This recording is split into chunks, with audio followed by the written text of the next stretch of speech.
E aí no verso 7 Paulo diz: antes, pelo contrário, quando virem que o evangelho da incircuncisão me fora confiado, como a Pedro da circuncisão, pois aquele que operou eficazmente em Pedro para o apostolado da circuncisão, também operou eficazmente em mim para com os gentios? E quando chegaram a graça, e quando conheceram a graça que me foi dada, Tiago, Cefas e João, que eram reputados colunas, me estenderam a destra. A mim e a Barnabé, a fim de que nós fôssemos para os gentios e eles para a circuncisão, recomendando-nos somente que nos lembrássemos dos pobres, o que também me esforcei por fazer. O apóstolo Paulo está falando aqui que quando esses 3 apóstolos viram as coisas que Deus estava operando através dele, eles entraram em concordância, deram as mãos para o apóstolo Paulo, para Barnabé, e disseram: vocês vão então para os gentios, para o evangelho da incircuncisão, e nós vamos para os judeus, para o evangelho da circuncisão. Agora, se Paulo vai para o evangelho da incircuncisão, para os gentios, para pregar a circuncisão para os gentios, então o evangelho da incircuncisão já não seria evangelho da incircuncisão, seria evangelho da circuncisão. Por que Paulo iria para os gentios e Pedro para os judeus, sendo que todos teriam que se circuncidar da mesma forma? Então não existe evangelho da circuncisão e evangelho da incircuncisão. Não existe. Se os gentios têm que se circuncidar como os judeus, não faz sentido. Então essa é a contradição que eles não enxergam. Ainda que eles falassem: não, o evangelho da incircuncisão quer dizer que os gentios eram incircuncisos e Paulo ia lá pregar a circuncisão para eles. E os judeus já eram circuncidados e eles teriam que entender que não poderiam praticar a lei dos homens e sim a lei de Moisés. Então não tem nova aliança. Cristo veio, morreu pelos pecados. Os pecados dos homens seriam que eles não estariam praticando a lei de Moisés corretamente. Aí Cristo morre pelos pecados. Aí Paulo ensina agora a lei de Moisés. Eles começam a praticar a lei de Moisés corretamente. E Cristo veio morrer para que a lei de Moisés entrasse em vigor novamente. Está vendo a serpente agora? Essa é a serpente. Isso é o que o diabo faz na palavra de Deus. Então, irmãos, se afastem de pessoas que ensinam isso. Mas se afasta para longe mesmo. Antes de se afastar, exorta, ensina, chama atenção. Se ela não quiser ouvir, assim, vou dizer como nas palavras dos apóstolos, sacode a poeira das vestes e vaza, porque essa pessoa está no caminho da serpente. Agora, por que eles fazem isso? Agora para finalizar o vídeo, né? Muitas pessoas podem achar que a serpente não tem nada a ver com isso, não é? Só que quais são os argumentos que eles usam na hora de querer ensinar essas coisas? Eles usam os próprios erros dos pastores evangélicos, aonde eles leem Gálatas 3, falando que Cristo nos resgatou da maldição da lei e chama a lei de maldição, e Paulo não está falando isso. Ele está falando aquilo que eu expliquei no vídeo, e não que a lei de Deus é maldita. E agora nós não estamos mais debaixo da lei, e que nem os 10 mandamentos podem te salvar, e sim, solamente a graça. Sabe o que é isso? A podridão do calvinismo. Até o adventismo, que prega a lei de Deus, está no meio dessa porcariada. Porque eles pregam o sábado, e aí dizem que o sábado está no mesmo peso que todos os mandamentos.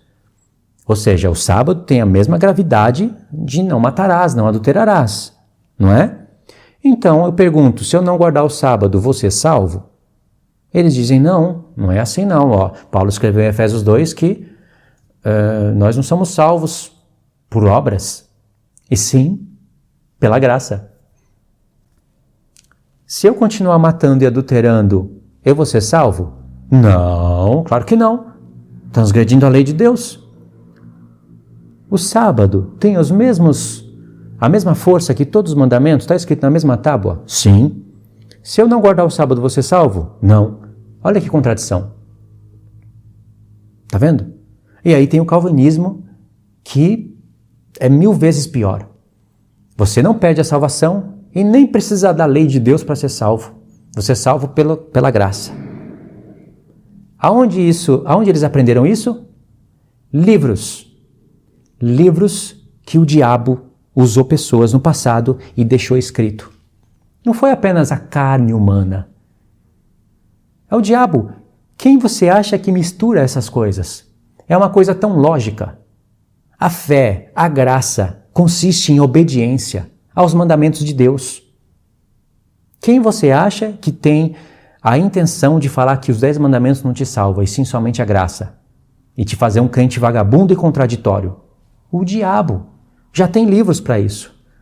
Só que muito tempo antes disso, ele já tinha livros no meio dos judeus. O diabo, presta atenção, as cartas do apóstolo Paulo estavam escritas há anos atrás. Há milênios, vamos pôr assim, né? 1000 e poucos anos atrás. O diabo olhou, analisou tudo e ele fez uma conta. Eu vou torcer aqui, eu vou torcer aqui, eu vou colocar um contra o outro. Eu vou fazer uma bagunça nessa porcaria. É isso que o diabo fez. Aqui eu vou fazer isso. Aqui eu vou fazer isso. E no futuro, judeus e gentios vão estar brigando um com o outro. O apóstolo Paulo escreveu em Efésios 2 que a cruz de Cristo derrubou a barreira entre judeus e gentios. Eu vou pôr uma nova barreira entre judeus e gentios. O diabo sempre está contra as coisas de Deus. Então tem livros dos gentios, livros dos judeus, escritos por homens conduzidos pelo espírito da maldade. E agora eles estudam esses livros, dizem que a Bíblia que está dizendo isso, misturam as coisas e aí as pessoas estão acorrentadas em doutrinas de homens. Não pensa que eu estou aqui o tempo todo falando contra o judaísmo messiânico porque eu odeio o judeu, porque eu sou antissemita, eu sou aquilo. Eu amo os judeus, são meus irmãos. E Deus me separou para pregar a palavra para eles também. E vocês vão ver isso acontecer. Mas eu não posso aceitar doutrinas de homens. Então, eu estou mostrando para vocês o cálculo que o inimigo fez. A programação dele. Ele não pode tirar a fé de muitos, então ele tem que confundir e misturar. Para nos atrasar no avanço da palavra de Deus. Então, irmãos, abandonem todos os livros. Todos. Você tem 66 livros na sua Bíblia para ler. E ainda tem Enoque, que eu considero palavra de Deus. Não considero os outros apócrifos palavra de Deus, mas Enoque eu considero. Tem todos esses livros. Por que que você vai estudar livros de homens? Por que que você vai perder o seu tempo com isso? Leia os profetas, estude os profetas. Fora esses 66 livros, com Enoque, tem ainda todo o Novo Testamento. Você jamais vai dar conta de estudar tudo isso daí, ainda que não lesse livro nenhum. Olha o sistema acorrentando todo mundo.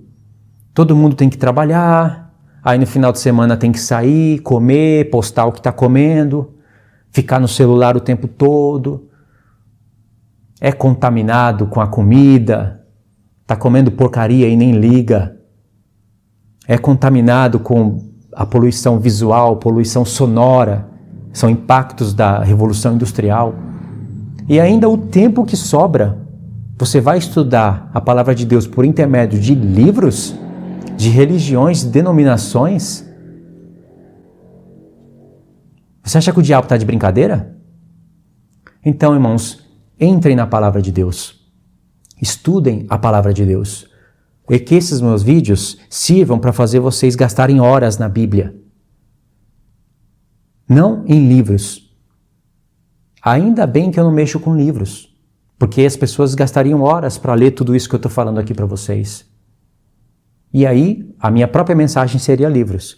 Mas eu acredito que o que eu estou fazendo, o meu trabalho, está induzindo pessoas a lerem aos profetas e a se desprenderem de doutrinas de homens. Então eu mostrei para vocês, eu revelei para vocês a programação do diabo.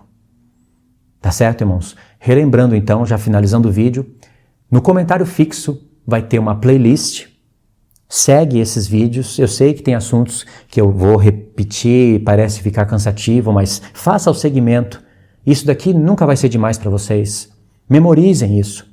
Siga também o canal do irmão Israel, que ele está falando desses assuntos agora e é importantíssimo. Vou deixar o link na descrição do último vídeo dele relacionado a esse ponto, no qual ele está respondendo lá o Afonso, o Ciência da Verdade, que está agora usando o seu tempo para ajudar os outros. E aí, irmãos, faça a obra de Deus verdadeira. Não com templos. Não sustente doutrina de homens. Não diga, eu sou dessa igreja, eu sou daquela outra. Sirva a Deus. De preferência, faça congregações em casa. Faça reuniões com os irmãos. Faça estudo da palavra de Deus. Adore a Deus em espírito e em verdade, dentro dos lares, de preferência. E aí você vai estar protegido das doutrinas de homens. Não queira aprender a palavra de Deus nos templos, porque a maioria dos templos que você entrar, você não vai encontrar a verdade. Pouquíssimos seriam os templos que estão ensinando a palavra de Deus hoje. E a tendência é cair cada vez mais. Faça células em casa. Faça reuniões de estudo. Se comunique com os irmãos pelo celular. Aprenda a palavra, busque por conta própria. E aí você vai ter um crescimento na fé. Tá bom? Então é isso daí, irmãos. Eu estou muito feliz. Estou aqui em casa, na minha casa, em Curitiba. Graças a Deus, graças aos irmãos que me ajudaram. Tem irmãos que me ajudam. Eu fico muito feliz com isso. Isso me dá esse tempo para meditar na palavra de Deus com mais qualidade, de gravar os vídeos, e ainda vou fazer vídeos melhores do que esse, que ainda não chegou a lousa. Aqui demora muito, aqui o Brasil é muito enrolado, mas assim que chegar eu vou estar pondo tudo isso num mapa mental, e explicando de maneira mais objetiva, mais resumida, e cada vez eu vou melhorando nas explicações. Tá bom? Deus abençoe a todos, compartilhe o vídeo, deixa aí o joinha só para fortalecer o canal, tá? Para deixar ele mais forte. Isso não é o que predomina no meu coração. Eu quero que a palavra de Deus avance. Verifique a inscrição e tá aí. A gente se vê nos próximos estudos. Deus abençoe a todos em nome do Senhor Yeshua.